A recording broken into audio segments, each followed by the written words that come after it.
Good evening and Happy New Year. Welcome to the January 6th edition, 2026, of the Downers Grove Village Council meeting. As is our tradition, we'll begin this meeting with the Pledge of Allegiance. I pledge allegiance to the flag of the United States of America and to the republic for which it stands, one nation, under God, indivisible, with liberty and justice for all.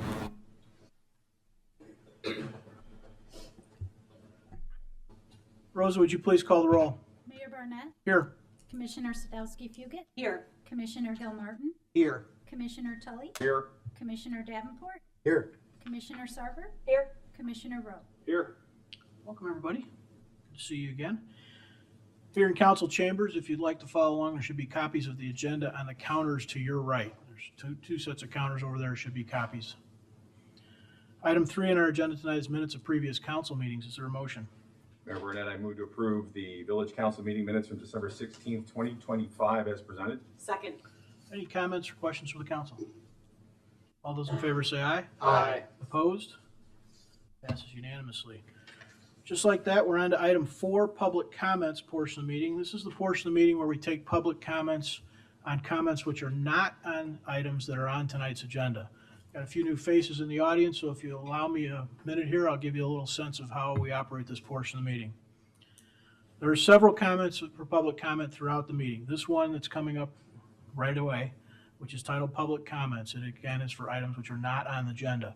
As we approach each first reading or active agenda item, there will be additional comment opportunities at each item. Please remember the council meetings are not open debates. This is a council meeting open to the public. It is not a meeting of the public. While we seldom, if ever, cut people off, we do expect that people will respect the time limit to allow everyone here this evening an opportunity to address the council. If you plan to speak, please keep the following in mind when you come to the podium. State your name for the record. Address your comments to me as chair of the meeting. Keep your comments to 5 minutes or less. Avoid repeating what others have already said. It's okay to say you agree with the previous speaker or the guy wearing blue. In fact, you'll hear many people up here on the council say that about each other. Please keep your comments to 1 visit to the podium per subject. And remember, the comments are most effective when they focus on subjects within the scope of Downers Grove Village governance. So with that little lead in, item 4, public comments. If you have public comments for us tonight on items which are not on the agenda, please come on down to the podium and let us know what's on your mind. All right, we'll continue. Item 5 is the consent agenda. Is there a motion? Mayor Burnett, I move to approve the consent agenda as presented. Second. All those in favor say aye. Aye. Opposed? That passes unanimously. Item 6 is our first reading. This is the portion of the meeting where we take up subjects on which we do not plan to take action tonight. Again, these are items on which we are not going to take formal action this evening. These are items for discussion. These may be items we've talked about once before, sometimes many times before. They are first reading items. So with that, we'll hand it over to Village Manager Fieldman. Thank you, Mayor Barnett. There are 3 items on tonight's first reading agenda. All of them have to do with community development type activities. So I'll be handing over the entire first reading to our good friend and Community Development Director, Stan Popovich. Thank you, Manager Fieldman. Good evening, Mayor and council members. The first item tonight is regarding the Fairview TIF district. As part of the priority action items, the village is undertaking steps to enhance the Fairview focus area, including the establishment of a tax increment financing district. Tonight's ordinance provides for the village council to authorize a time and place for the public hearing and authorizes the village staff to prepare additional notices and to convene a joint review board. As you may recall, the proposed Fairview TIF is outlined here in blue. It's bounded on the north by Rogers Street and Sheldon Avenue, Williams Street on the east, 2nd Street on the south, and Washington Street on the west. The Getting DG suite of plans recommended several capital projects for this area, and the TIF would provide a revenue source for those recommended projects. Looking at the schedule where we have been and where we are and where we're going, draft eligibility report and TIF plan were placed on file with the village clerk on December 9th. Staff held a public meeting on December 10th. Tonight we're calling for an ordinance to authorize the joint review board and a public hearing. Those are tentatively scheduled for February 4th with the joint review board, and the public hearing will be here before the village council on March 3rd. The ordinance under consideration tonight is the next step in the TIF process. I'm happy to answer any questions that the mayor and council might have. Thank you, Mayor. Thank you, Stan. This is a short recap, that list that Stan has up on the screen. Hopefully, everybody can see that. Generally, the TIF, creation of a TIF is a prescribed process, and so we're working our way through that. Are there any audience comments or questions about this item? Council comments or questions? Okay. Continue, Stan. All right, thank you so much. The next item on tonight's agenda is regarding home daycare and zoning ordinance text amendments. The petitioner is requesting text amendments to the zoning ordinance as they pertain to the village's home daycare regulations. This case arose out of a couple of complaints that staff received in June of 2025 regarding the number of children, noise, and traffic concerns at a specific home daycare at 906 Oxford. Staff investigated the complaint and determined that the home daycare center was operating with 16 children, no screening, not in compliance with current village regulations. Staff provided a compliance deadline of September, and working with the petitioner, it was determined that if they had applied for some text amendments to rectify the situation, village would stay enforcement. And so at this point, enforcement has been stayed.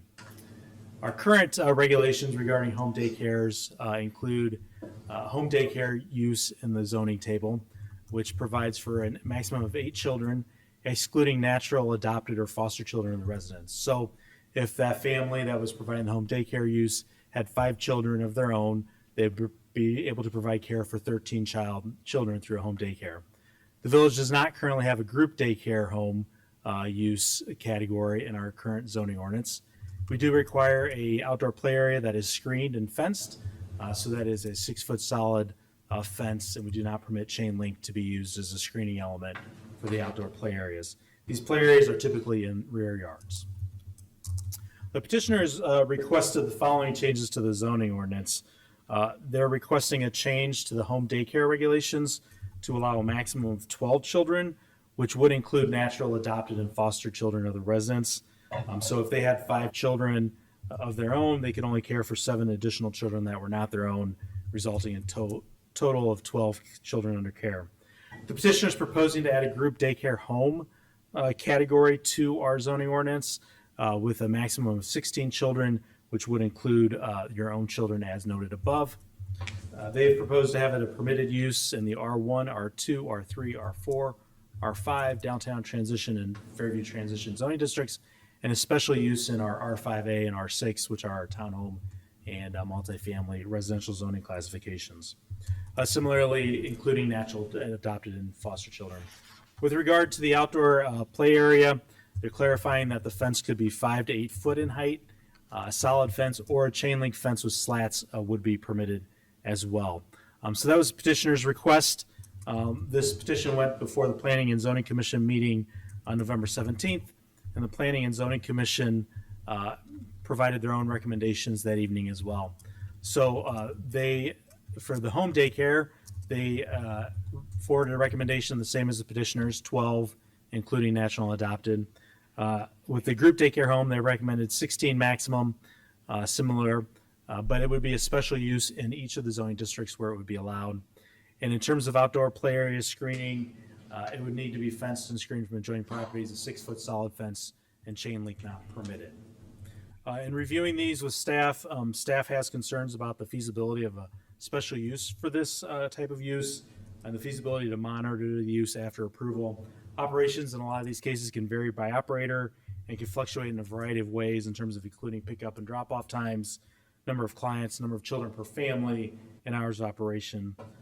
We believe it would be difficult for us to ensure compliance with an approved special use and conditions that may be placed on the property if a special use route was going that way.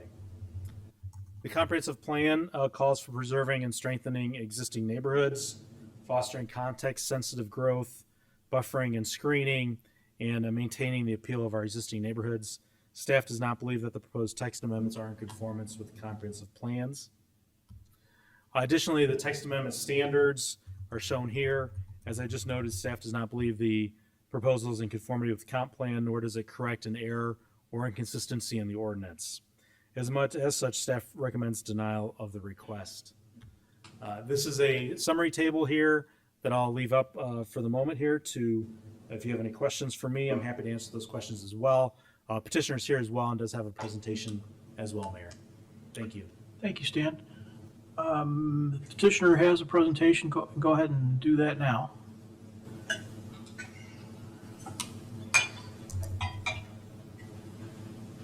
Welcome. Hi. I'm Lori Vilja, and I'm here tonight to talk to you about childcare homes in the village. I'd like to thank you all for your time and your attention to this matter tonight. And I'd like to thank my friends and family and for clients who have come tonight and show support. A little bit about myself. I have been providing home childcare in the village for 26 years, 18 of them in incorporated Downers Grove. I started unincorporated sorry, I'm a little nervous, 1939 Elmore. And then we moved to 1416 Warren, a little Sears house you might be familiar with at the end of Montgomery and Oakwood, I believe, facing the tracks. So we were there for a few years, and then we needed something bigger because we were getting the group license. And so we moved to 805 Curtis, right across the street here. For about 6 years, we operated our group home.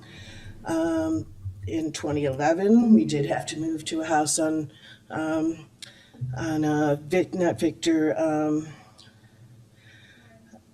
I'm sorry, that one was on Victor when we had the flood of 2011. We had like 4 feet of water in the basement across the street, and some of you might remember that.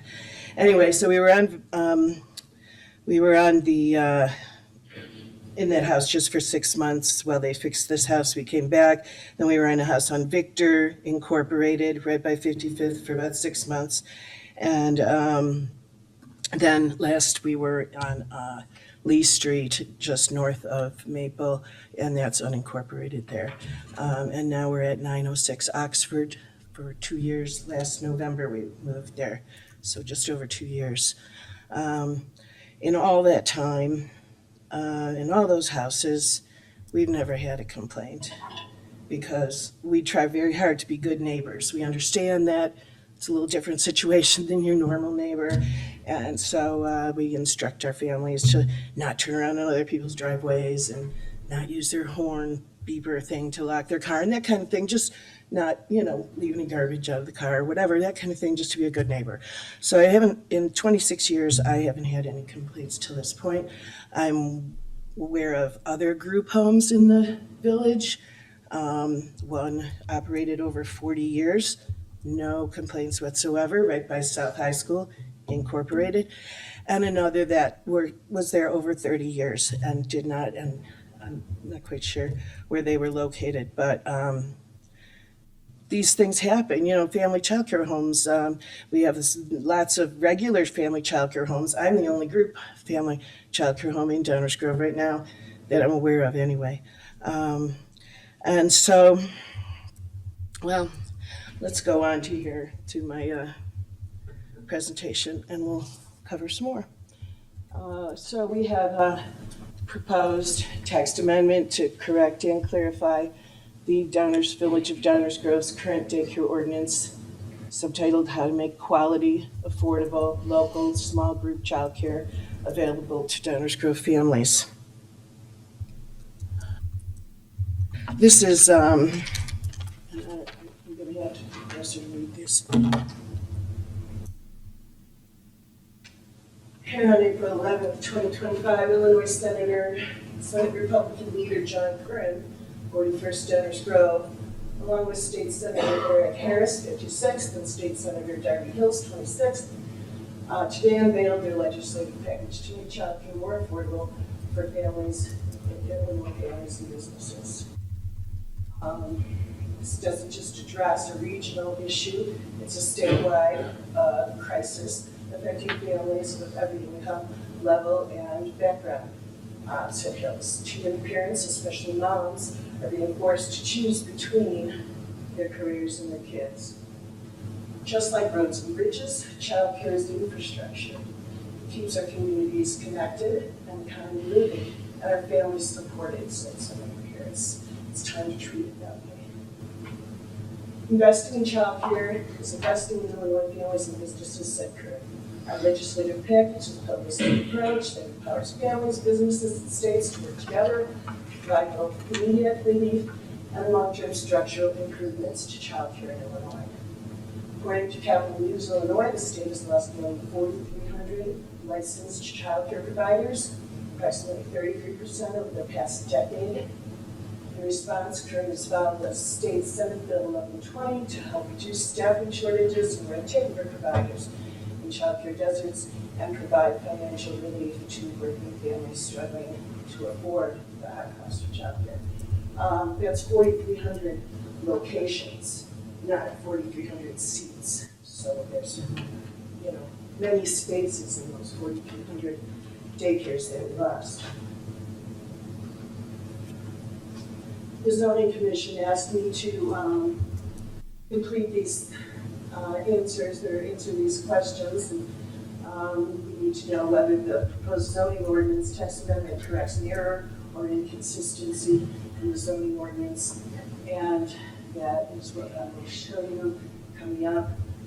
Proposed zoning ordinance text amendment updates the current one by including both types of childcare homes permitted by licensure according to the Child Care Act of 1969.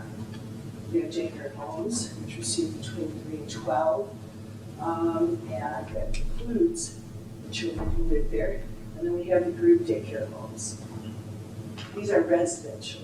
People who live here, we have to live in the home and provide childcare. So, a group daycare home means a family home which receives up to three to a maximum of 16 children for less than 24 hours a day. And the number includes the families. Proposed text amendment will also help meet the challenge of changing condition due to the loss of 4,300 child care spaces in Illinois in the past decade. This is in conformity with the intent of the guiding Towners Grove Comprehensive Plan by supporting families as the village grows. Here we have a change proposed for regular daycare homes. They are allowed up to 12 according to the license, DCFS licensing, and that is included. Currently it says excluded, so the correction there would be including all natural, adaptive, and foster children. Group daycare homes. This is the additional ordinance I'm asking to include a group daycare home, dwelling unit including licensed by the state of Illinois, in which daycare is provided for a maximum of 16 children, including all natural, adopted, and foster children. They're residents of the dwelling. No here, 16 kids sounds like a lot running around the yard, I know. But 6 of those children are under 30 months. So they're not out in the yard yelling and screaming. And 4 of them are school-age children who are there just in the afternoon.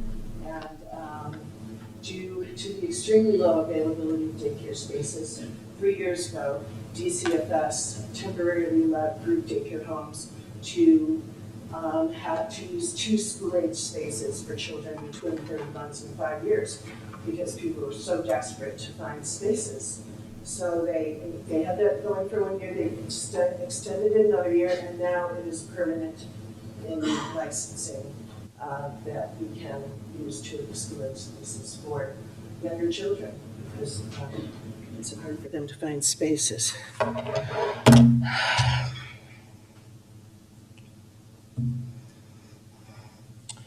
This is regarding the fence issue.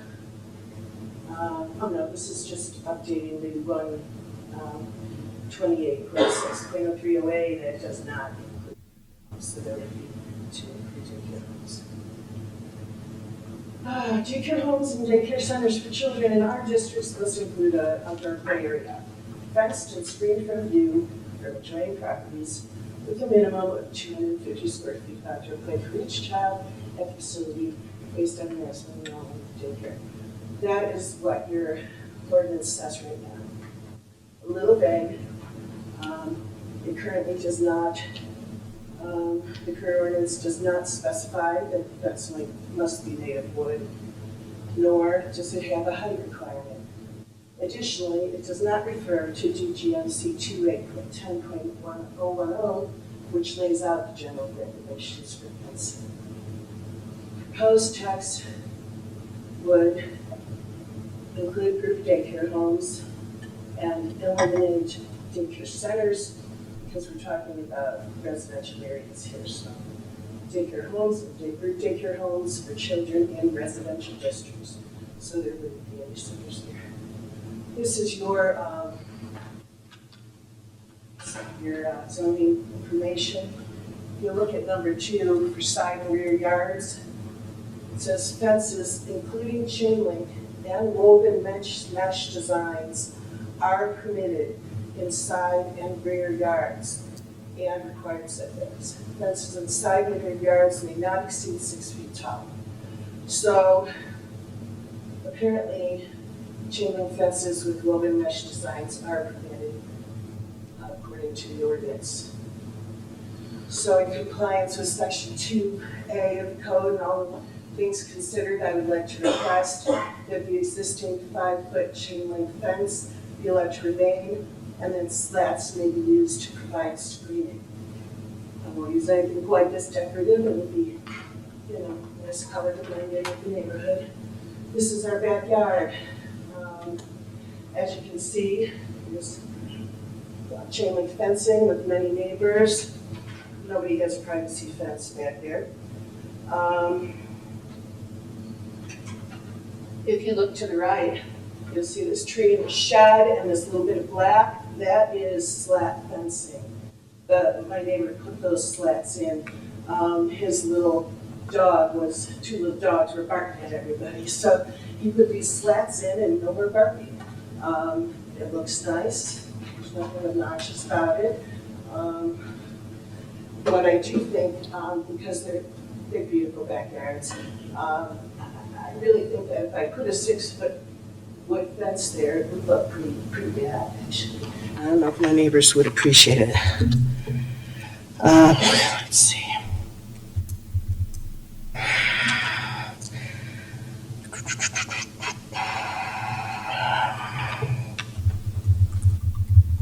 Here the village has asked me to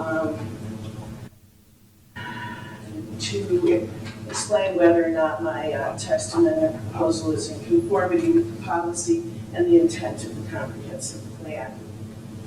I do feel that it is in a few ways here. Community members highlighted the importance of promoting mixed-use development to improve walkability and neighborhood vitality. There was strong interest in improving retail spaces by retaining existing businesses and attracting new ones, especially those that result in jobs. Well, more jobs means a greater need for childcare. So cutting childcare spaces probably isn't really, ideal right now. Here we have neighborhood commercial areas functioning to provide residents with convenient day-to-day goods and services within a short walk or drive from their homes. This is key for childcare, home childcares. They're in neighborhoods, they're in a lot of times in your own neighborhood.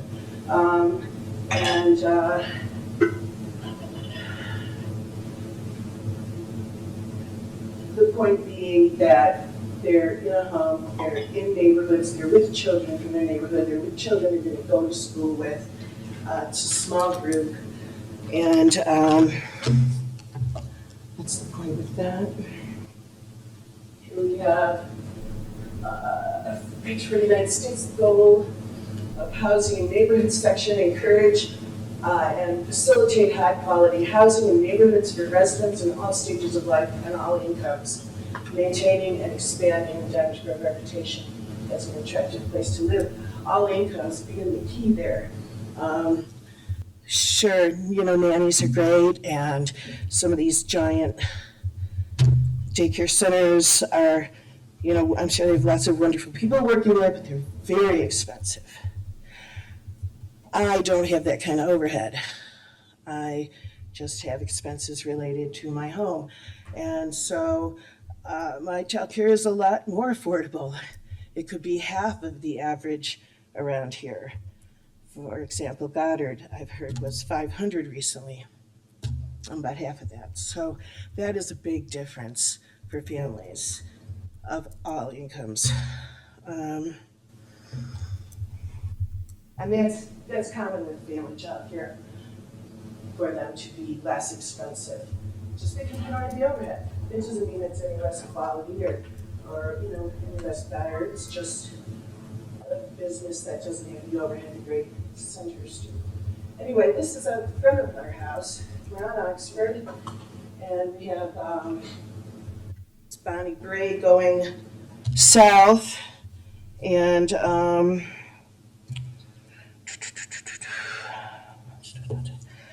Bonnie Bray going north, and then Blackstone going the other way. As you can see from here, I mean, if you were going to permit a house, this is really a great house to permit, because I'm facing the side of the person in front of me, in garage. No bother there with, anything to see as far as families arriving or leaving. This yard here is a side yard going to a corner, and that house faces Blackstone.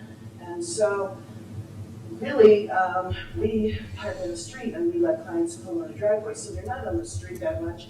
And if they are, it's an hour in the morning where a few families will come and drop off, and it's an hour in the afternoon when the families pick up.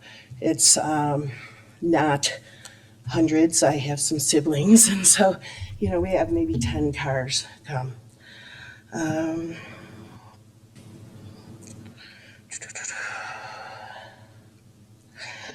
I would like to mention that personally, I don't think requiring a permit from the village is a good idea. No one's going to know about that any more than they did about the current ordinance. No one's going to, think that a village would not be in line with licensing, DCFS licensing. So they might just operate like me. Ignorance of the law is no excuse, I understand, but when you're getting licensed by the state and you have a fire marshal coming in, all this good stuff, you think it's okay. So they're not really going to look in the ordinance. Then someone else could be operating a daycare home and get a pound on the door at 1:30 in the middle of nap time, and they have papers waved in their face telling them that they have to get rid of 8 of their children because they're only allowed 8. So that's what happened the first time. Very scary, very annoying.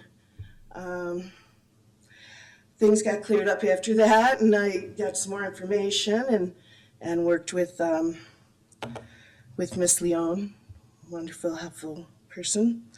But that is why the permitting, and plus you're not going to get inundated with group homes. There's 514 group homes in the whole state, and 1 in Downers Grove so far. So right now that I know of. So it's not like you're going to have a group home on every block. There are daycare homes, smaller ones, all over Downers, and serving many families. And they would have up to 12, some of them. So they would be out of line with the ordinance too, unbeknownst to them,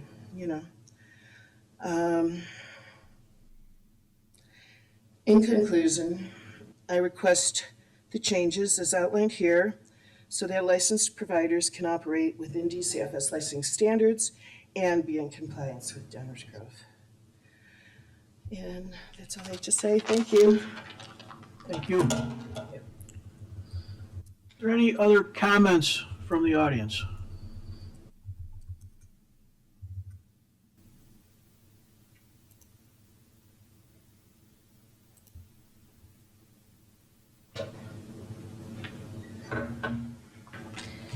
Good evening, Mayor, Commissioners. My name is Amy Taberry, and I appreciate the opportunity to speak tonight about the importance of supporting the text amendment around the home daycare use in Downers Grove.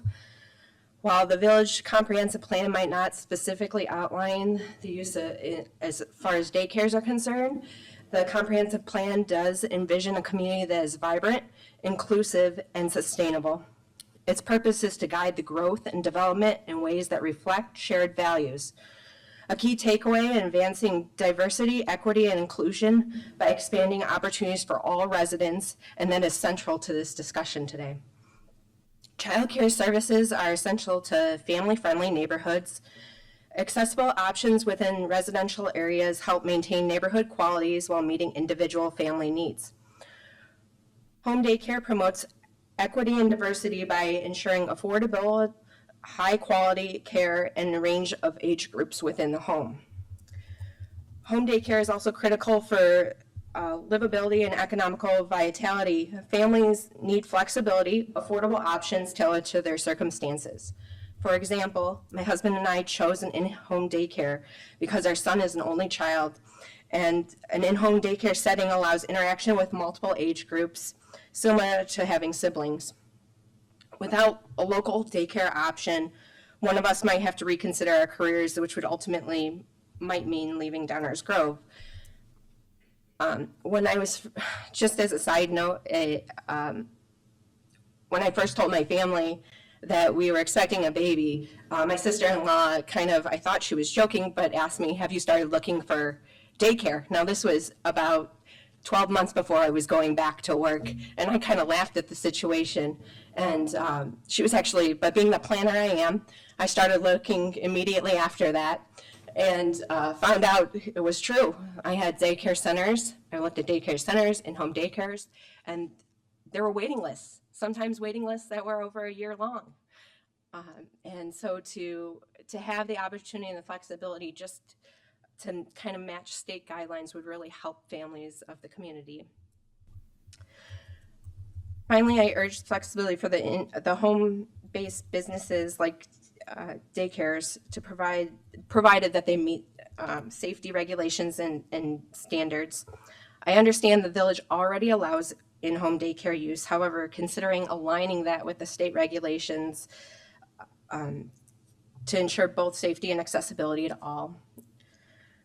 In-home daycare is not just a convenience. It's a strategic way to achieve the village long-term goal of livability, equitability, and sustainability. I ask the commission to consider the text amendment to policies and zoning ordinance standards that align with state regulations, limitations, while making these options feasible and attractive for all residents. Thank you for your time and your commitment to shaping the future for all families in Downers Grove. Other comments from the audience on this item?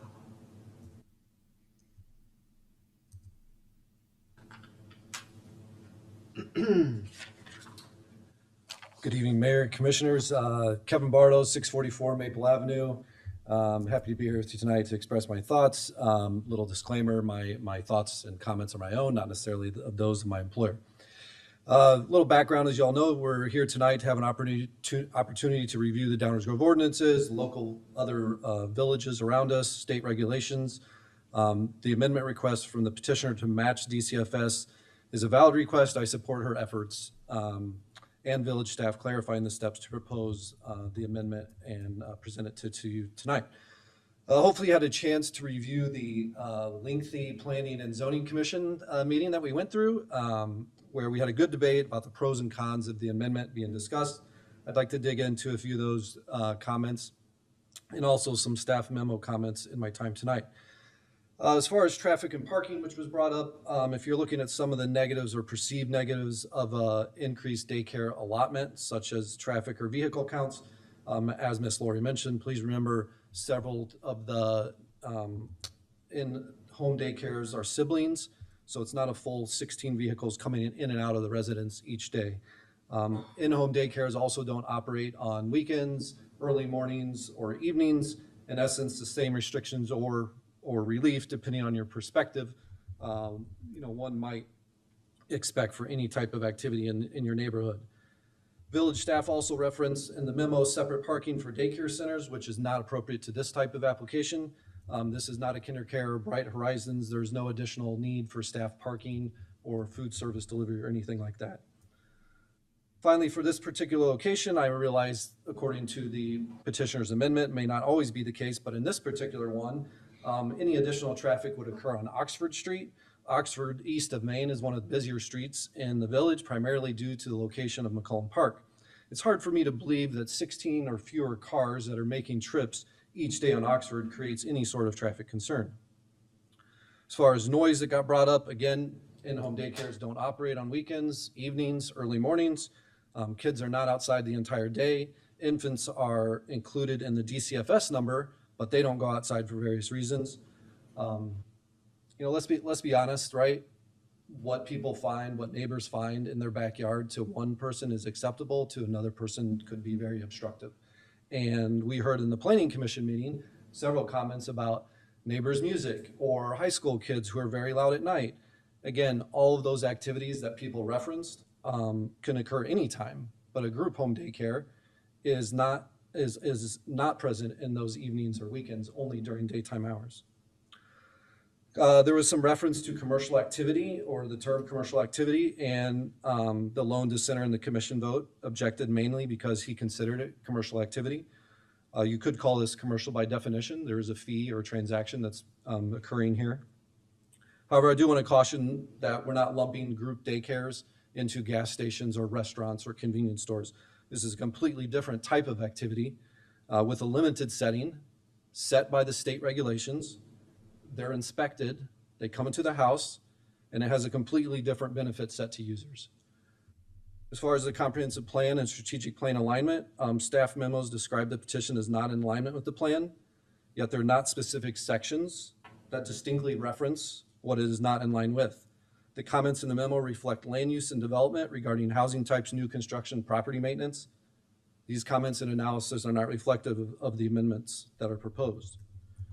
Under the housing and neighborhood section, I acknowledge that strengthening neighborhoods is key to maintaining the unique identity of the community. However, I repeat the people before me that I firmly believe home daycare strengthen, not hurt neighborhoods. If you still feel this topic is not in line with the plan, I would like to point a key statement found within the plan. Following adoption of the comprehensive plan, the village should consider updating the current zoning ordinance and related ordinances to ensure that regulations reflect village policy and community desires. I want these changes for my community. Many of us do, and not just the people in the room, but other families, as people have referenced, that also are in home daycares. There's a benefit to the community. As far as state and other local examples, I understand home rule and we don't have to follow the state guidelines, but it doesn't necessarily mean the state is way off in their research or their numbers. There's value behind those numbers that they put together. Increasing the number is a valid clarification for the petitioner and other current licensed operator within the village. This is not the only operation in the town. So let's not simply look at our neighboring communities' practices, but let's go ahead and be a leader in how we analyze this subject and how we want to raise young kids in our community. To close, Mayor, whatever decision is eventually reached in the next few weeks or months, I do ask for your time, significant time for neighbors to discuss this, time for providers to review and adapt their methods, time for families to adjust and make plans. You just heard the previous speaker talk about infants are at least a year lead time. And my final comment for you, the petitioner, Ms. Lori, as she referenced, has been caring for children for 26 years in this community as a state licensed provider. This isn't someone that is non-licensed. This is a licensed provider, including a significant amount of time directly across the street from this building. No issues, no complaints. There are others like her in this community, and it's something we should be looking to build on and not take away or reduce.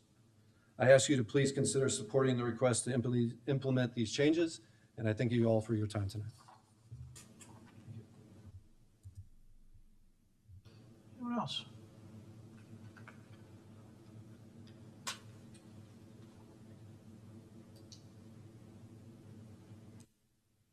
Hello, my name's Ashley Bellis. I'm coming from two perspectives. First of all, I have two little kids who have gone through the Lilja Clark daycare. One is still there, the other has gone off to kindergarten. But I also was their next door neighbor when they lived on Lee Avenue in Downers Grove. From the perspective of a parent, I work in healthcare and my husband also works in critical infrastructure. And I just think that our experiences through COVID and everything that we have learned since shows how much the essential workers having places where we can take our kids for childcare is critical to us being able to continue doing our jobs. I remember when I had my second kid and they didn't have room at their daycare for another infant at the time. And I can only say that I know the experience of trying to go to all of these places, trying to get on waiting lists, and trying to figure out how you're going to get another kid through daycare. I can also confirm that the cost was double when you go to like a center home. It's just not as affordable as a daycare in a home like this. And I just think that if we call out all of the ways in which DCFS has increased this capacity, because we learned from COVID how important having childcare is, we should adapt to the same thing in the local ordinance. So my second perspective was being their next door neighbor on Lee Avenue while they were operating a group daycare home.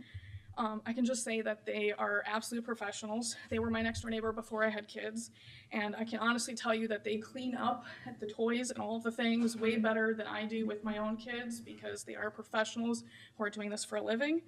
And the other thing is, from a traffic perspective, as a next door neighbor, I didn't have any impact to seeing traffic. I would say I experience a whole lot more of it now that I live near a family who has a bunch of teenagers who are all in high school, and the amount of traffic of all their friends and all of their cars they all have parked in the streets and the driveway is a lot more than what you experience when you have these families, and multiple of the families have siblings like others have mentioned. And so we're not talking about a lot of cars that are coming and going, and they're coming right in and right out. They're dropping their kids off and trying to run to work and get out of there. So and I also just want to call out the fact that they've been doing this for many years, like others have mentioned. Just to reiterate, they've been doing this for a long time without any complaints.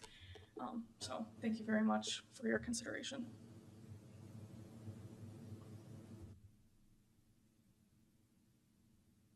Any others?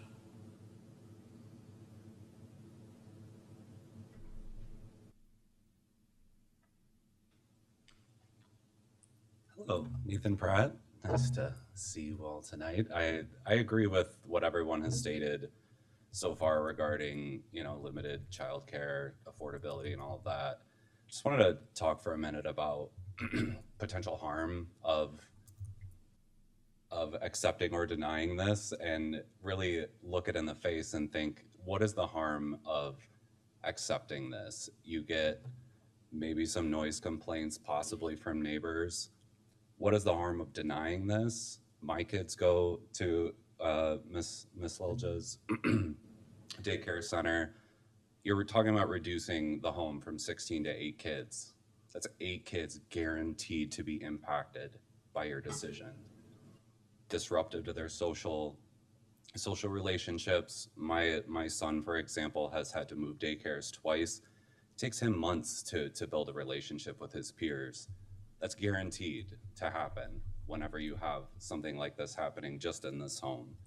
Whenever we have laws that are inconsistent with more well-known laws like state DSFS targets, you're just a neighbor's knock away from that happening again and again, causing 8 children to be socially disrupted, potentially harm their future social relationships. And I'm focusing on the kids because no one has quite yet, but for parents, I can guarantee that like having my kid removed from a daycare is catastrophic to me.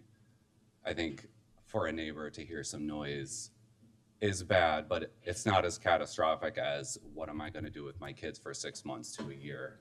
How am I going to afford my children going to somewhere else if I need to pay for a daycare center instead of a home daycare? So those are just some examples, but I just really wanted to put it out there, thinking about weighing the pros and cons of each. I know I'm biased in my opinion, but I really do feel like the harm that you can cause by having inconsistent regulations with DCFS regulations can really disrupt a lot of families compared to, the disruption that you could or could not get from having this number of children in one home daycare. Thank you.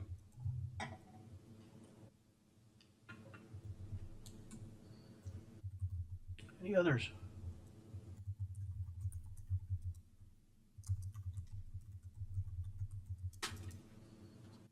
Good evening. My name's Rick Lilja. A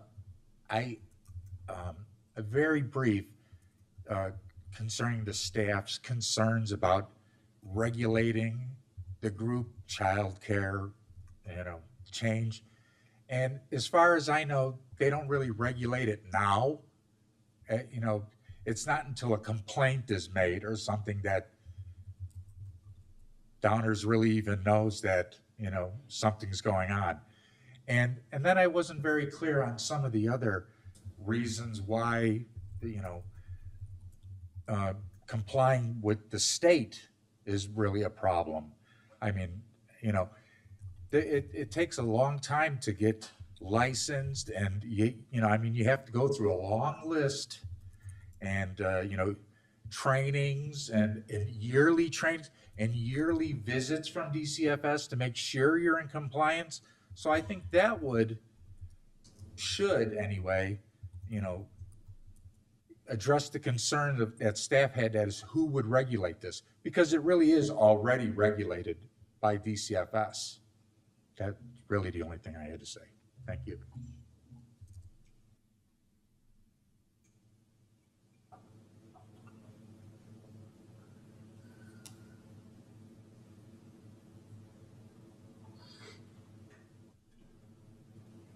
Hi, my name is Matt Clark. I'm Lori's son-in-law. One point that I want you guys to at least consider. We realize that the 6-foot solid fence is become the standard in Downers Grove, although it does not say that in the current regulations. I just want you guys to consider what kind of prohibitive cost that could be to a family who moves into Downers Grove, or a daycare that is already established in Downers Grove, and now has to put up a 6-foot solid fence where there may have only been chain link or some other fence there already. So it's not that these properties are just open air and the kids are running wild to the sidewalk or whatever. Most of them already fenced in. Some kind of leniency to at least not make it so prohibitive to open up a child care as putting up a solid 6-foot fence, because those can be expensive to install. Thank you.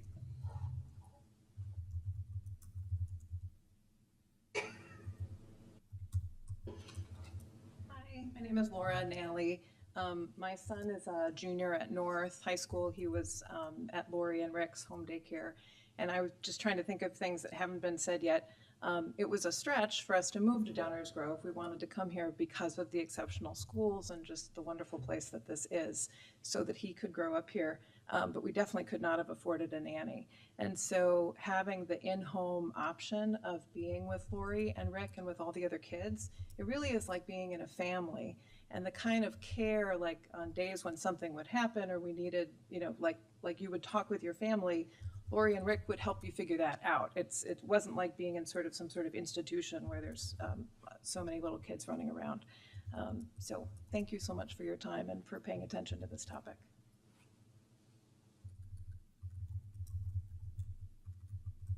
Anyone else? Okay, we'll have some conversation up here. Thank you all. Anyone got any questions or comments they want to start a conversation up here with? Mike, go ahead. Sure. I'll kick us off. Sure. So, start with the good stuff. So many excellent points made tonight about the need for daycare and childcare, not only here, but nationally, statewide. Affordability being a real concern, and also real feather in the cap of the petitioner here.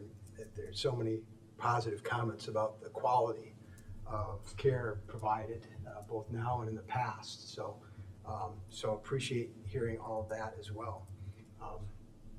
So several comments. First, I want to thank staff. The state enforcement, really appreciate it. We certainly, as a village, could have said, "You're not complying. Stop this now." And but instead relief given until we can go through this process. And I think that's really the right thing to do, and exercising some discretion there. I think it's appreciated by all. So I wanted to thank staff for that, that work. I think we need to maybe name the elephant in the room, if you will. To be clear, this is a business operating in a residential district. And that business,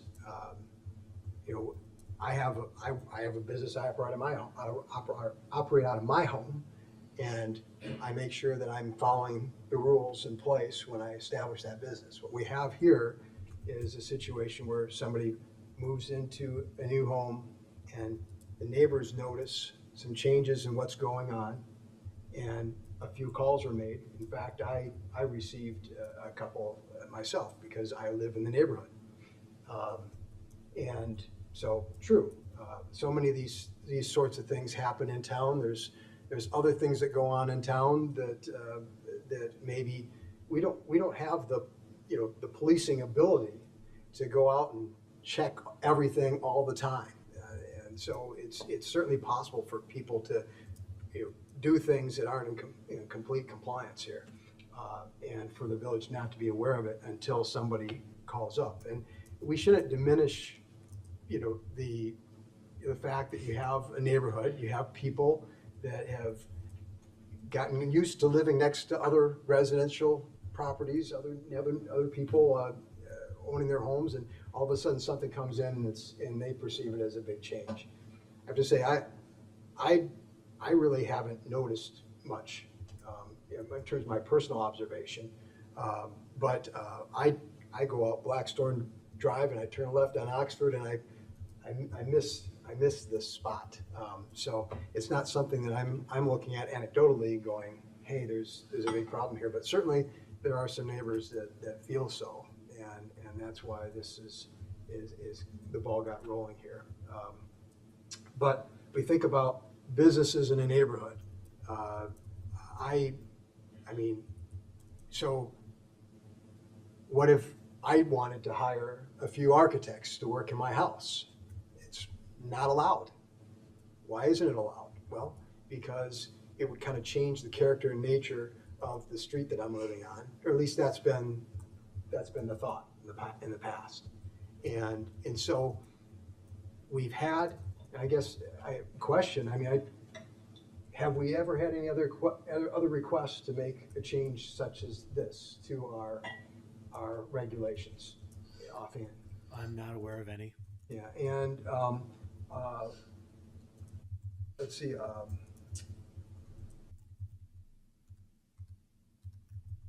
hold off on this other. Well, so we typically don't get a lot of calls about disturbances either regarding daycares operating in other neighborhoods in town. We haven't had a specific complaint like this. Sometimes we'll get a complaint about something about a daycare. We usually go investigate and it's able to be cleared up. Typical, we'll get other complaints not related to daycares about noise or operations of something, and we go out and investigate those. Sure. And I've given some thought to this too. We've got people, I think, in residential areas are used to hearing kids playing and things like this going on, right? And we have schools that are allowed in residential neighborhoods through a special use process. Same thing with churches. Those types of things, though, are typically occurring on larger pieces of property where there's parking there and usually pretty well established, and the people living around those things know that those things are there. And so there's an expectation, I think, of people living in residential areas as well as people who might be moving into an area that they're not going to encounter a yard full of kids playing all the time, every day, 5 days a week, and people coming and going all the time, parking in front of my house. I think that's a reasonable expectation for the people that are living in the neighborhood. So I think that our regulations have served us actually quite well. And I actually think, by evidence, the fact that we don't typically get a lot of complaints about these things. And now that we have something that kind of exceeded this, now we're hearing some things from some people. Also, when we look at the alignment with our neighboring towns, to suggest that that our rules aren't really known seems to be, I appreciate staff's doing the dive on this, seems to be pretty apparent that our rules are pretty consistent with the other towns that are joining us. And in fact, I really like the way we've set this up to exclude the natural, adopted, and foster children of residents, because now we don't, how would you keep track of how old the kids that are actually living there are and when they've left, and whether or not you just happen to build a baby, and so that reduces the number of non-family kids you can have in your house. I mean, that seems like a mess to me. It seems better to have the soft number approach like we have. And I'd certainly be interested in, maybe perhaps having some conversation about whether that number of 8 is the right number. Open to that sort of discussion, but I guess this kind of leads me into where we are right here. This all feels like it's a bit much for a text amendment process. I don't see where there's been an error or inconsistency in the zoning ordinance. And licensing alignment with our ordinance is not an inconsistency or error. In fact, our home rule authority permits us to make things more restrictive than what the licensing allows. And as we can see from our neighbors' regulations, it's pretty on point. We're pretty much in line there. The fencing, I didn't quite follow the presentation because our ordinance specifically prohibits the chain link fencing. So maybe there's some time, maybe there's a time coming, maybe we ought to revisit that. And so I really appreciate these kind of moments because it's causing us to reflect a little bit more on our regulations and discussions that we should maybe have going forward. However, to allow something higher than 6 feet and to deviate from what we typically allow and require for fencing in residential areas, making an exception for this doesn't seem to make a lot of sense to me. The group daycare home idea, I certainly, once again, maybe this is something I say maybe we should touch on this. We're going to be having conversations, and it's on the agenda for tonight. We start thinking about how our zoning ordinance should be updated, and thinking about other uses and throughout the village. But let me just say, if we were to allow this change here, this is, I believe, an R3 zoning district, if memory serves. The suggestion is that we do it on everything. And we have R4 districts here in town that are 125 feet deep, 50 feet wide. Small piece of property. Can you imagine having, the intensity there, right? So our zoning actually has lot coverage restrictions, height restrictions, things like this that vary based on the size of lots.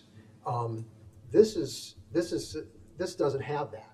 What's being proposed here. This is something that's allowed in all the zoning districts. So I can see where if we were looking at this specific property and only this property allowing this, maybe you'd give a little bit more than you would looking at but that'd be a nightmare to try to spot zone, throughout town.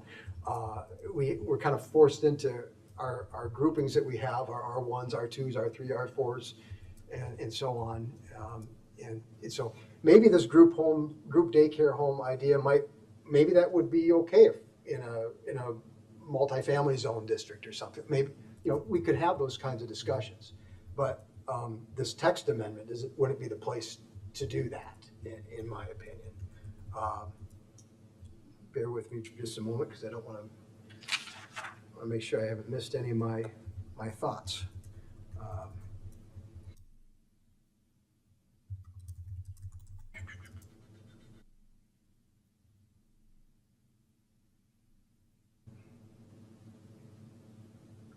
Okay, so I'll just end up with this too.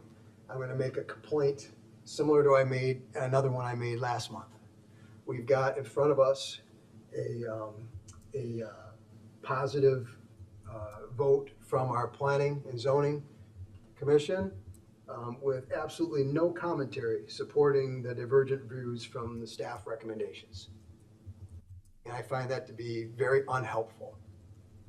I would really like when we're getting recommendations from our boards and commissions for there to, specifically when there's an opinion that differs from what the staff has logically put together and has lots of supporting information and, backing that recommendation up, rather than just getting an opinion back.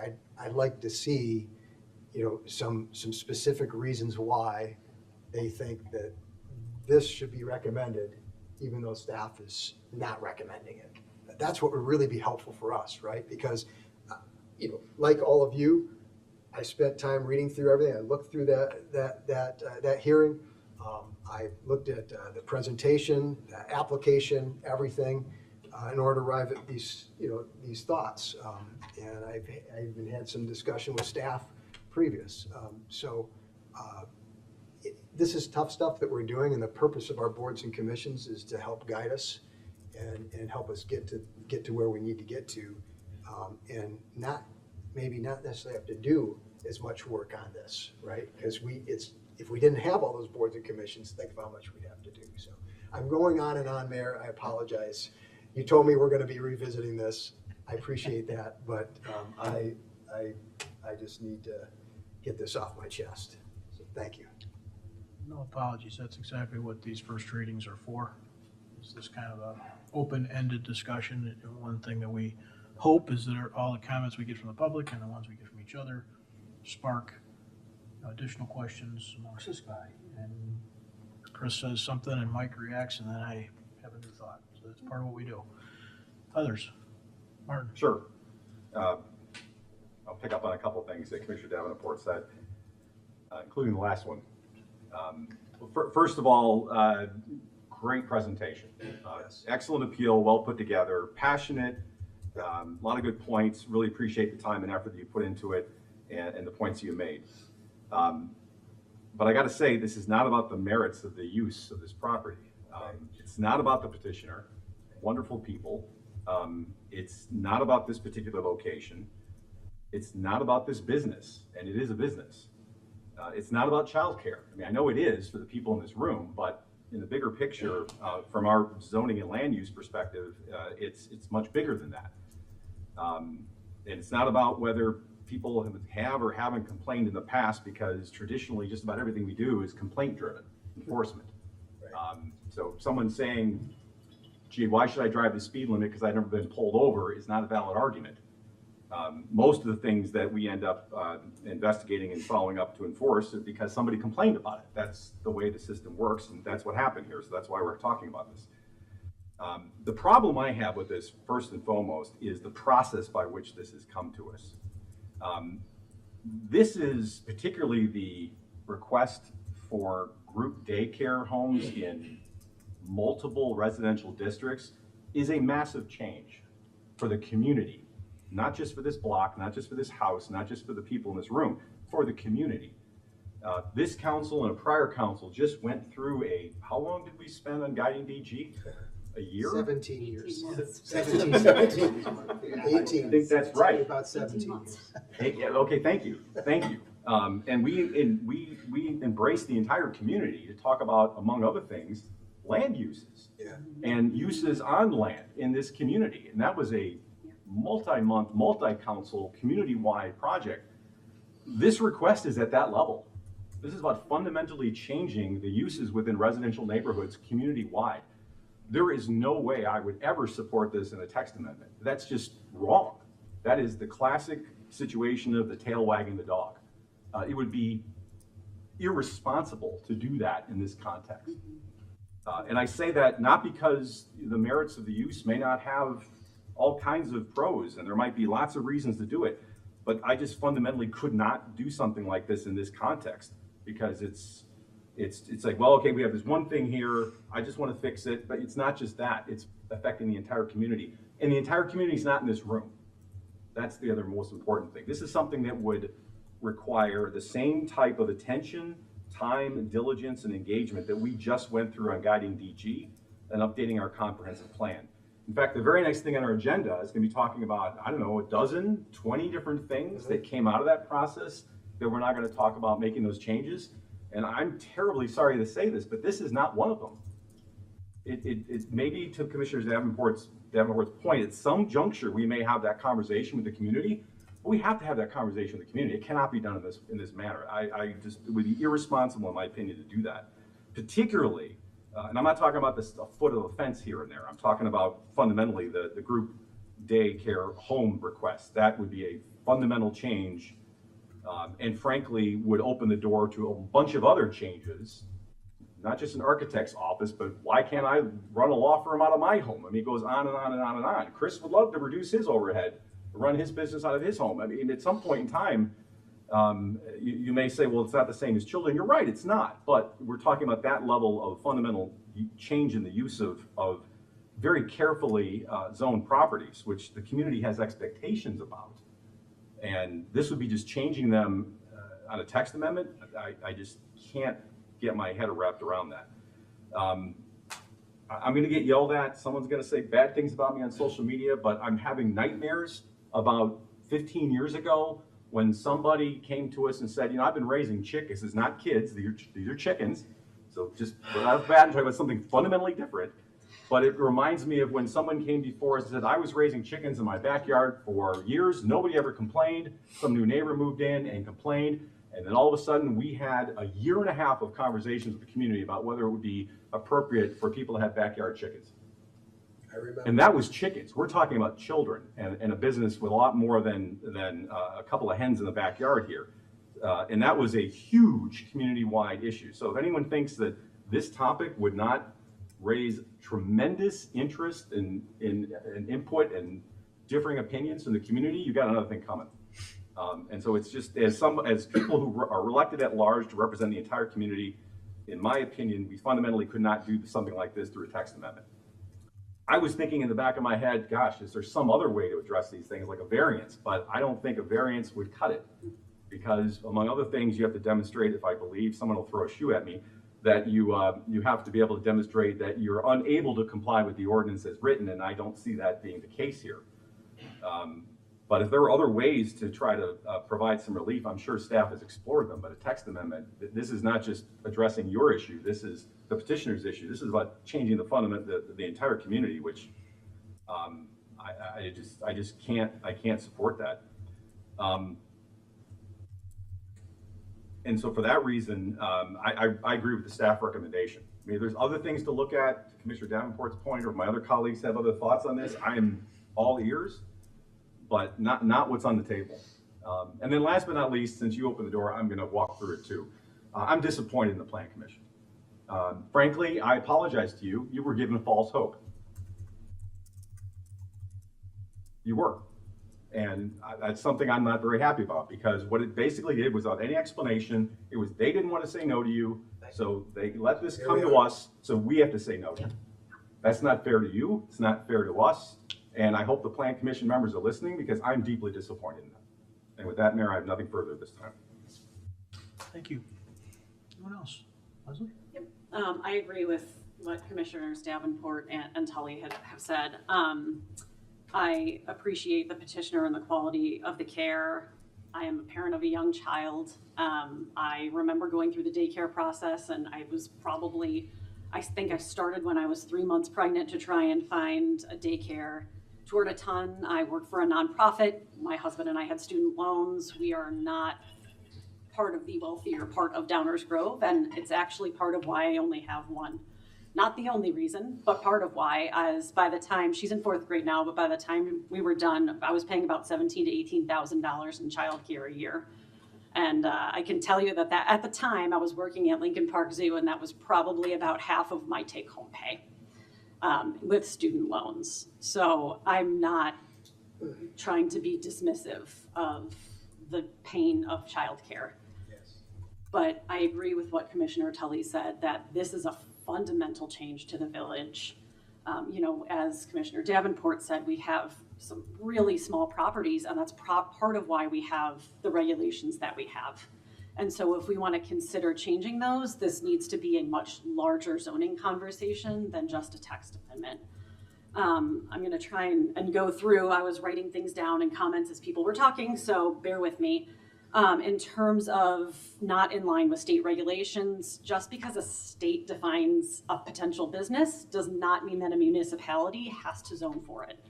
And as Commissioner Davenport said, we are a home rule municipality, and so we can have stricter guidelines than others. And we do. And so this is a commercial business. While it may not be retail, it is a business. And there are expectations that when you open a business in the village, you're going to do your due diligence to follow those regulations. And I think it's really unfortunate that that didn't happen in this case, because now there are going to be real consequences to families. And that, I understand, is painful. And so considering that, I would be interested in talking with staff about having a longer process by which we kind of reduce this so that people are not left without childcare in a lurch, just to be a compassionate village, perhaps at the end of the school year, having a process so that we're not just leaving people without care. Again, as a family with 2 working parents, I get that, and that's frightening. Also the parent of a neurodivergent child who has a really hard time with change, so I understand that too. We had a rough kindergarten year after she had been at the same daycare her whole life and had to start there. So I'm not non-empathetic to those points, but again, this is a regulation for the whole village and not just one parcel.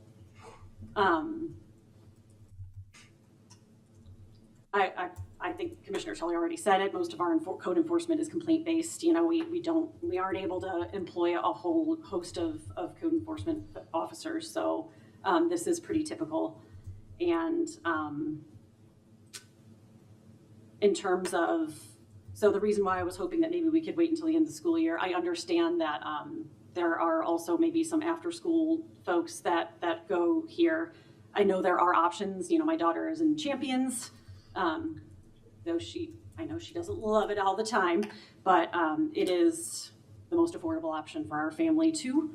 But that is also something that you have to register for at the beginning of the year. So just kind of want to take some of those things into consideration as we think about how to move forward with this process. And again, want to echo my concerns with the Planning and Zoning Commission.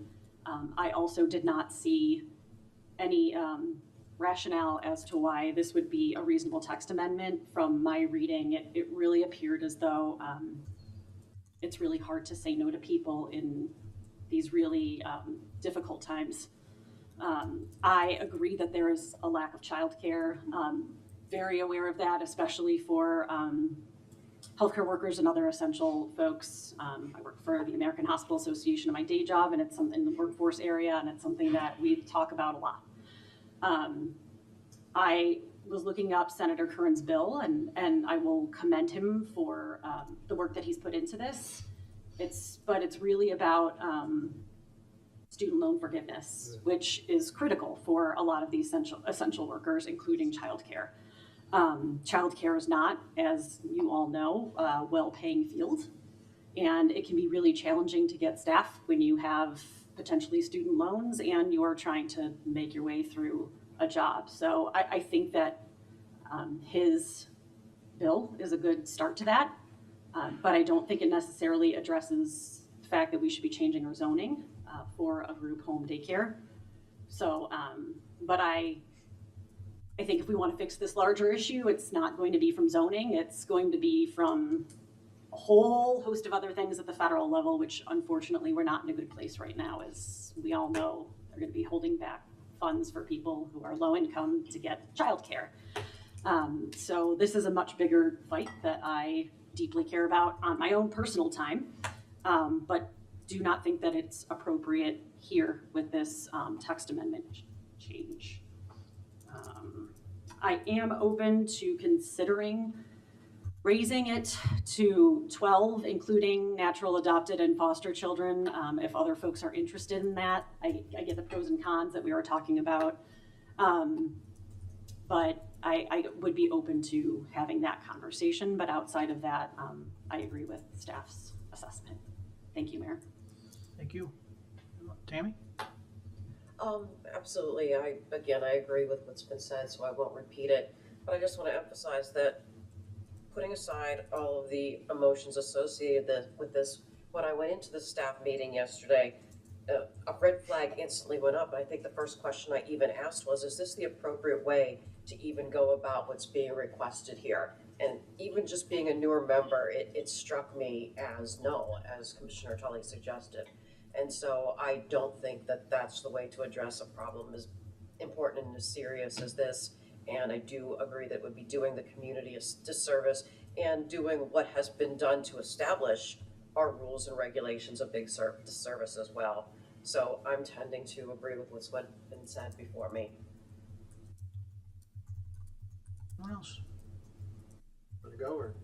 You go ahead. Okay. Mayor? Sure. Thank you, Mayor. First, I too want to also echo the thanks to the petitioner. I think this is the way you change things. It may not be the best way, it may not be a way we think about it, but to come forth and put the work in to try to come up with a solution that works for you, that potentially could be a benefit to our village, is the right approach in my opinion. I do have maybe one or two questions. The question about enforcement. So the village does not issue permits for businesses like this or any real business in town, right? So just to be clear there. The licensing is done through the state, and there's also a DCFS licensing. Same one. Okay, thank you.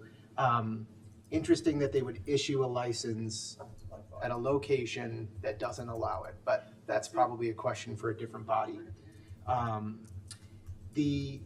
So our enforcement is essentially if someone complains about noise or mess or whatever it may be, which it sounds like this petitioner had many, many years of zero complaints. We go and visit, and then we look at what our code says, and then we have to enforce. That's basically our policy. So we're not out hunting for these things. It's when it's raised, which I think Commissioner Tully also mentioned, but I think is important to say. I will just say, I was not aware of the difference between a group daycare home and a home daycare. It appears to be the number and maybe have to do with having family members or not. My kids all were at a home daycare, not that that means much, but I will say I can definitely empathize with the resident who talked about the impact on kids, because in my situation, that happened, I think, to a number of people back, was an insurance requirement that hit a lot of these home daycares. And so my kids were fortunately there long enough that they sort of made the cutoff, but it had a ripple effect. And my kids watched their friends and have to leave. So I can absolutely empathize with the change and the impact on kids. I think all of us here, that's the hardest part of any of this discussion for sure. I don't think the 12 maximum, Leslie, you mentioned that. The reason for me, I just think it actually makes it more restrictive if you're actually penalizing someone for having their own kids. So I'm not really interested in that. But generally speaking, I share the sentiment of my colleagues. This does feel way bigger than a simple petition and change because of the ripple effect that it may have. I absolutely support some sort of delay in enforcement if we can, to try to get these folks, if they have to find new places. But it's at this point, without any other further information, it's very difficult for me to see a reason to make this dramatic of a change in such a, I would say, compressed and very specific incident driven. One thing I will say about the fence, not for nothing, but I don't know, is screening a term that indicates height? I don't think a 4-foot or a 5-foot fence would necessarily be a screening fence, but we don't have that, and I think that was pointed out by the petitioner. Perhaps we should be more specific about what heights are, so. And then the other thing I'll say about the Planning and Zoning Commission, I'll let my commissioners' comments about that sit out there, and I understand their position on that. That is hard.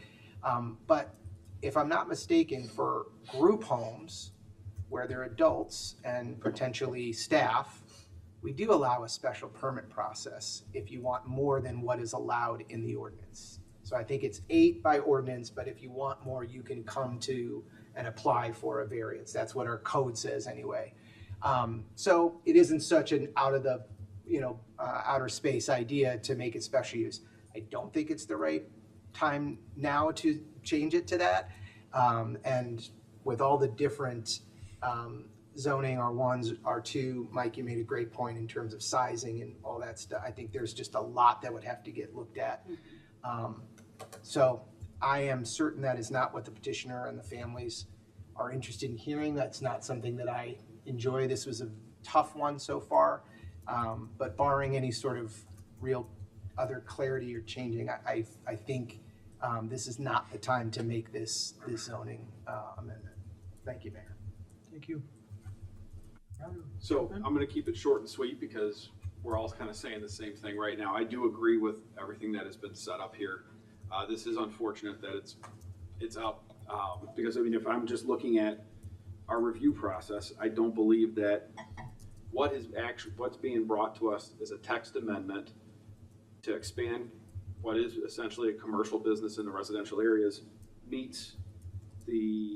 is in conformity with the policy and intent of the comprehensive plan. So I think it fails on the first point and it fails on the second point.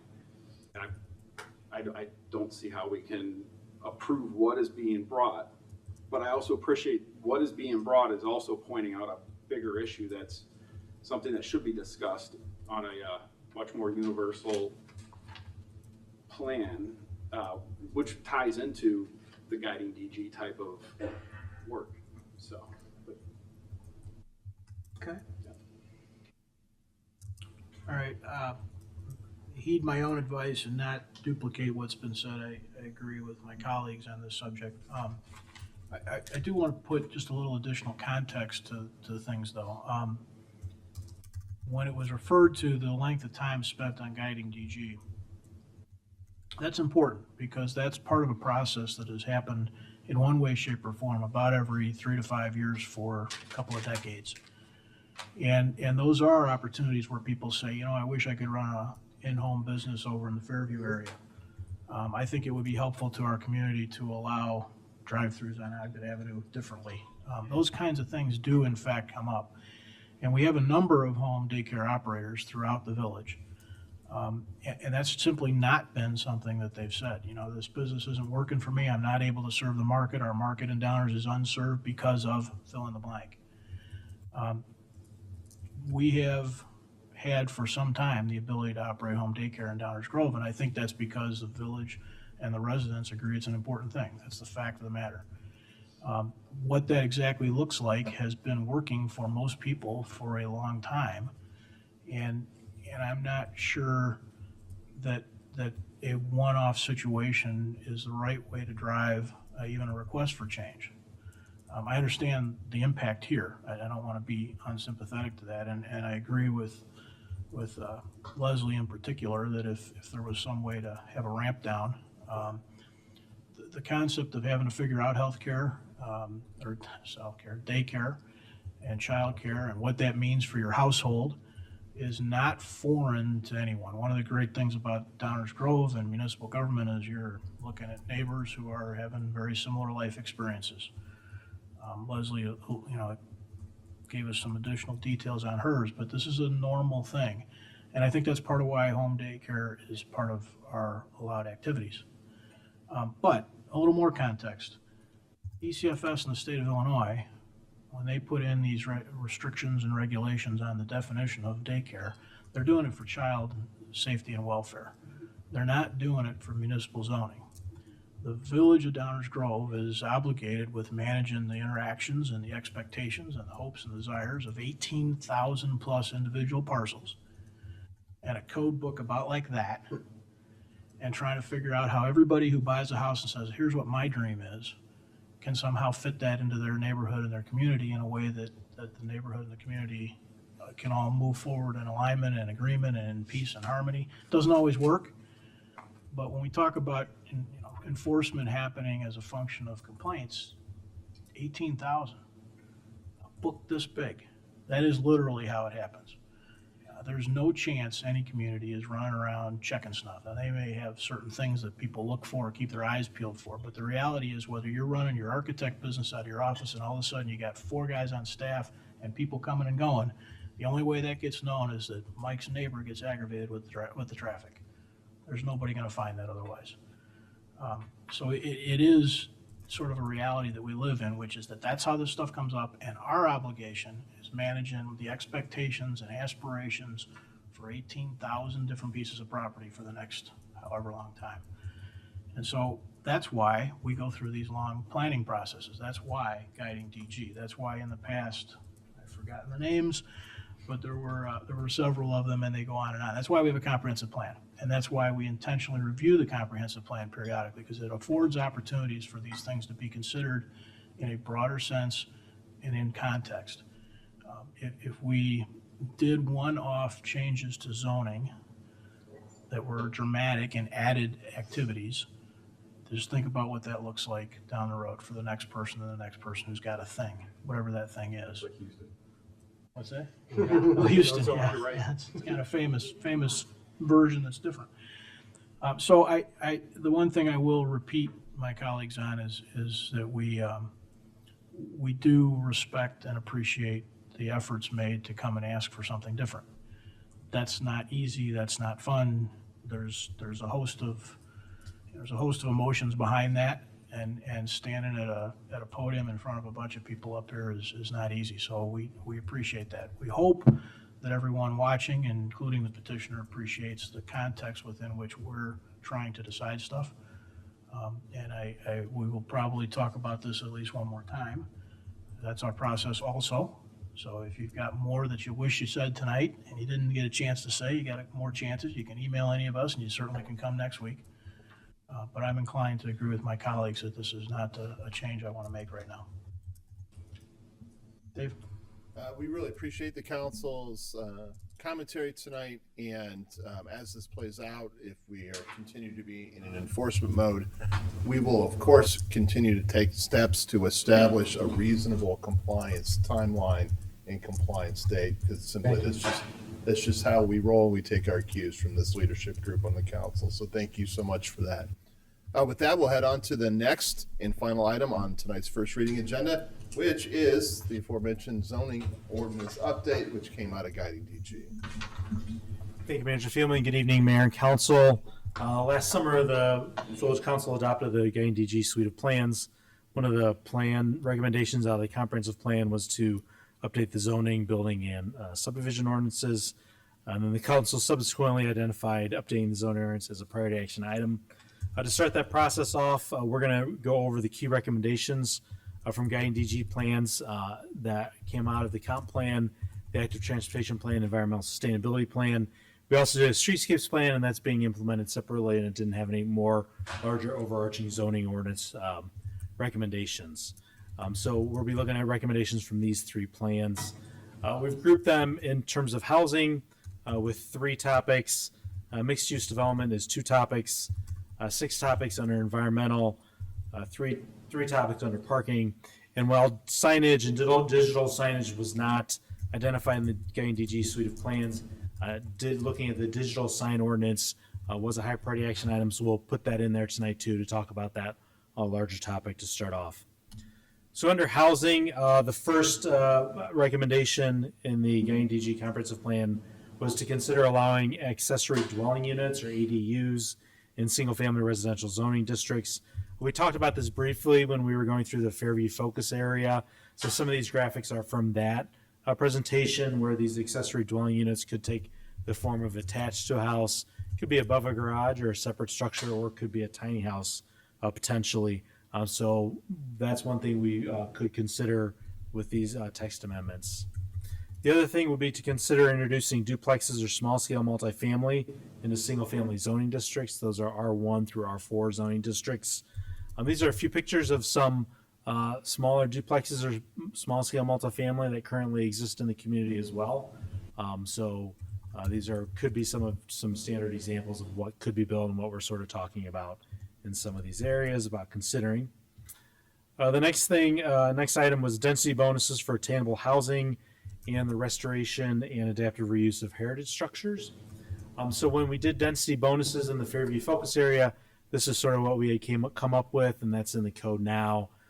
This is more attainable housing, not necessarily for heritage structures, but this is what we came up with the Fairview. So something similar is what we would be considering potentially on this way. And if there are changes to this, we can work through that too, but this is what we did in the Fairview focus area. The guiding DG plans talked about mixed-use development, encouraging a mix of retail, service, office, and multifamily in commercial and neighborhood commercial areas, ensuring shops, restaurants, entertainment, and high-density housing are allowed in these mixed-use developments that come forward, and about entertainment uses in the downtown as well. So the staff will be looking at these 8 zoning districts, our business districts, our downtown districts, office research and office research. I'm sorry, I was trying to slow down. I apologize. Office research and manufacturing zoning districts. So we'll be looking at those uses. We have not identified the Fairview zoning districts to be looked at because we just did that last year. So we felt pretty confident about that. But these other 8 are things that we could look at in terms of uses and make sure we have the right mix of allowable uses in these districts. Under environmental, the first item is consider updating the outdoor lighting code to a dark sky lighting code. Dark sky, you can see sort of in the image, is outdoor lighting to reduce light pollution, focusing on shielded lighting and downward lighted lights as opposed to just lights that protrude each way. The next one was to consider encouraging bird-friendly glass. Bird-friendly glass uses patterns such as dots or lines in these two examples on the exterior surface to make glass visible to birds, preventing deadly collisions. So that was one of the recommendations, was to consider encouraging that. Next recommendations was to consider EV charging regulations, areas, and parking. We do have some regulations in there now. It's a little, as this technology changes constantly, we need to refresh that and take a look at these things. And some of it's safety related, some of it's location, some of it's how we screen some of these things like that. And consider updating landscaping requirements to require native plantings. So that's something we've got PUDs coming through. We tend to look for native plants. And then examine regulations as it relates to solar, geothermal, and small scale wind. We do have some of these regulations, but again, as this technology changes, we should probably retake a look at those as well. And then lastly, sort of under the environmental, is examine solar canopy locations. Regulations, currently they're considered an accessory structure, which wouldn't be permitted in a street yard or a front yard. So we need to look at that as more as the technology is changing, and sometimes you'll see more people will put up, it was particularly in the desert, these solar canopies in larger parking lots. So we should take a look at that as well. And that was a recommendation out of the guiding DG plan. With regard to parking updates, to look at shared parking agreements and regulations of those, look at our parking requirements so that maybe we could encourage outlot development and additional green space in our parking lots as well. And then finally, to examine our micro mobility parking requirements. We just went through a long process to develop these regulations. So how do we park these facilities now, these units? We do have some bike rack requirements as well, so we'll be taking a look at that based on guiding DG recommendations. And then again, as I noted, digital sign ordinance, this was a priority action item identified by the Village Council. So it talks about potentially allowing digital signs in selected areas or land uses as well. This is Oak Park, Michigan, not Oak Park, Illinois. Just wanted to clarify that on the sign. I was trying to figure out who that gentleman was that had his complex named after him, but that's in Michigan. And then with our schedule, this is just sort of a quick graphic like we did with guiding DG. We're here tonight to introduce the project to you and get some feedback from the council members. We will be introducing the project to the Planning and Zoning Commission at their next meeting, and then we'll be taking sections of the zoning ordinance back to the Planning and Zoning Commission to get their feedback, and then we'll work that up until a public hearing to take a look at the whole ordinance later this year. This is probably going to be about a 12 to 13 month process. Mayor, I'm happy to answer any questions that you or the council might have. Thank you, sir. Thanks, Dan. Just fundamentally tonight, what we're doing is kind of checking in. Is there anything that Stan just went through that people have had second thoughts and they really don't want to be getting into? I think that's really probably the main point of tonight. So are there any audience comments on this item? The beginning of a project. Okay, any council comments? Mike? Yeah, first, we look at the multifamily options in the residential areas. I was, in addition to duplexes, small scale multifamily, we'd be talking about row houses as well, yes? So think Georgian courts. So just, I'm responding to the graphics that were put up and, in terms of how nice that can look, right? Because I don't know that the graphics were really capturing what I was hoping for. Always an architect. They were probably Michigan graphics. Yeah. And then the other issue is the bird-friendly glass. I see where that has real benefit in taller buildings, but when we start thinking about low-scale residential, I don't think that that's something that, I don't know that people are really going to want that. And then we think about affordable homes. This is just another regulation, and I could get on my soapbox, look from the architectural standpoint, all the things that I know of in the last several years that have really driven up the cost of building. This is just another one of those things. So I'm not particularly excited about that, and nor do I really recall much discussion about it amongst us, and I apologize if that's just my nearly 60-year-old brain betraying me. That's all. Otherwise, I think we've captured, I can't think of anything that we've left off. I think that this is a pretty good summary of those things that we should be talking about going forward. I think before we go around further, that is exactly, I think, the kind of conversation we'll eventually have, right? Somebody would create a potential ordinance or requirement or code element that talked about any one of these things, and then we would have that sort of discussion. Got it. Understood. Leslie? Yeah, I mean, it's going to come as no surprise that I'm interested in keeping that in, but not necessarily for every single residential building, but I can imagine it being really relevant for maybe even some 3-story buildings that have a lot of glass. You'd be surprised how many bird strikes can even happen there. I have a bay window in my tri-level, and I cannot tell you how many birds hit it, even when I put like decals and small things up. And so having these standardized and well-researched, whether it be decals, stick-on, or glass, can actually have like a large effect, right? I mean, the #1 killer of native birds is outdoor cats. As somebody who, again, used to work at the zoo and do environmental education, but bird strikes are up there as well. And yes, it is true that it tends to be, in larger things like Chicago skyscrapers, but even a 3-4-story building that has a significant amount of glass can have a huge impact. So I think it's worth keeping in just for those. It may be, just in certain zoned areas that allow for that height, and, it could be a surface area of how much glass is available. So I think it's a conversation worth having and not necessarily leaving out. But I would argue to keep it in just from that perspective. But I agree with everything in here. I would love to see more multifamily housing. I think that's an easier way of getting either young professionals or folks who want to age in place, able to afford staying or coming into Downers Grove, because it can be tough. We were lucky that we bought at the end of the downturn of the housing market, but it's tough now. And so I think this will help in some of those areas. That's all I have. Thank you. Thank you. Anyone else? Tammy? Yeah, I do also support everything on this list, but I want to remind all my colleagues that when the issue of ADUs first came up, we did have some lack of consensus across the council. So I think that is something that's going to merit further discussion. So I just wanted to keep that on everybody's radar. I was going to say something similar, is that my understanding is that this list is at a high level Yes. of topics we're going to explore. When we get down, a lot of this, the next level will be, okay, what does that look like? Right now, it's just, these are the things we're going to explore. What they look like and how that pans out is yet to be determined, because to Commissioner Sarver's point, particularly with ADUs, a lot of it, to me, is going to come down to what zoning districts, special use or permitted, and restrictions. But we're not there yet. Rob?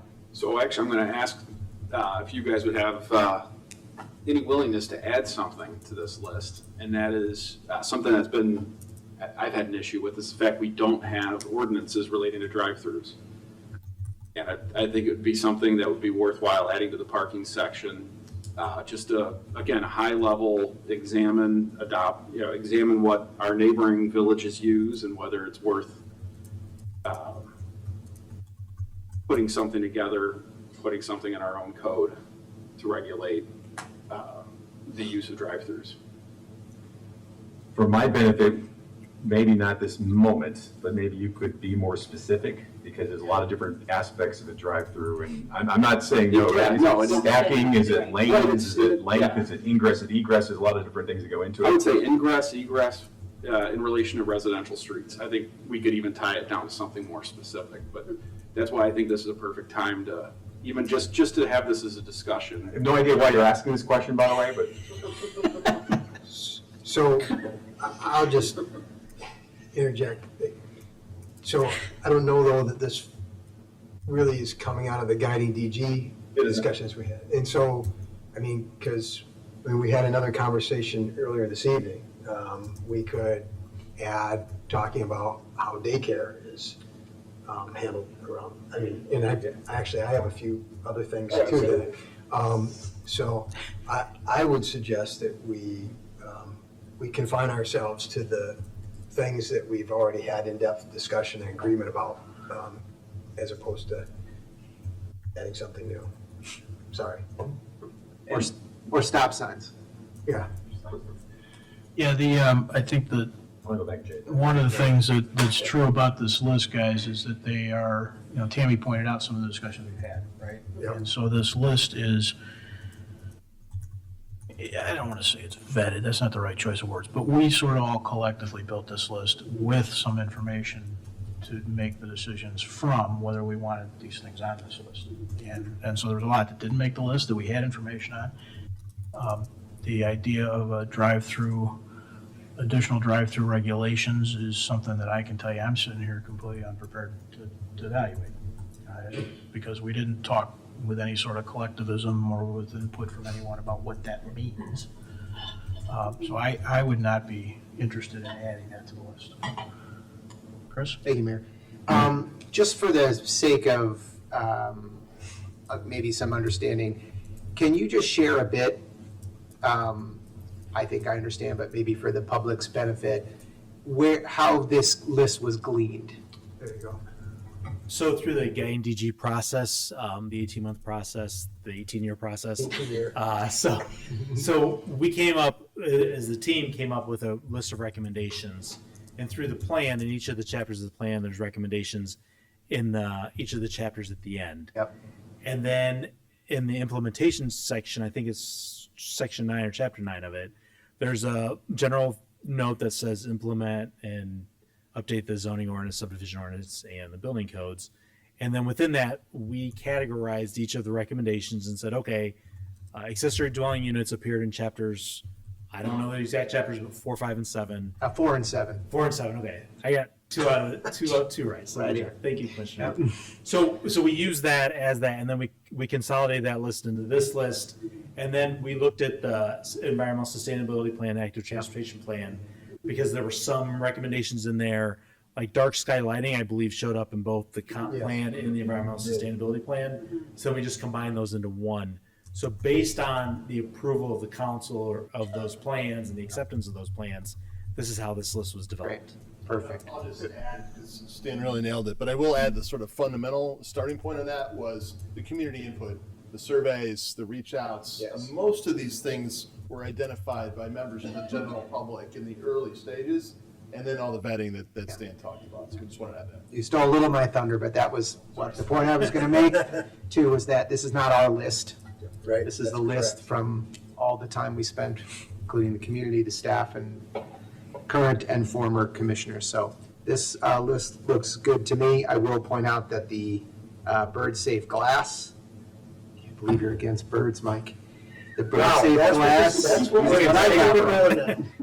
I think is only on multifamily. So I don't think we're talking about every house. So. Okay, but- I just yep. didn't remember the conversation, Yeah. so. Fair. Thank you, Mayor. I'm just sorry. Poor Mike. It's capacity. Fair enough. I think I'm hearing general consensus, and I don't think I'm hearing any consensus or majority to try and add to it either. We look forward to taking on this great implementation project, working on with the council, planning commission, all the members of the public will give us input on the next steps. And so with that, Mayor, that concludes our first reading. Thank you, Dave.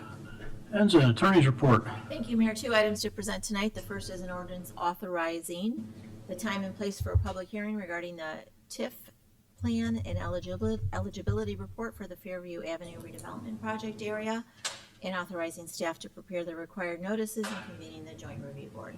And also an ordinance authorizing the text amendments to regulations related to home daycare use. Village of Downers Grove. That's all, Mayor. Thank you. Thank you. Dave, you have anything further? No, sir. Council member reports. Opportunity for council members to report out on goings on in the community or other groups or activities that they're aware of and they want to highlight. We'll start with Tammy. No report. Chris.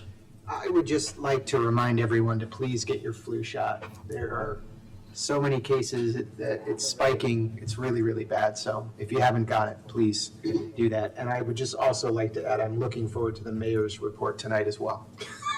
There's more. You gotta stop gambling. Oh, man.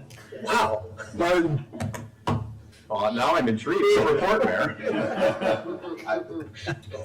Mike, what's on your mind? Happy New Year, Mayor. Happy New Year.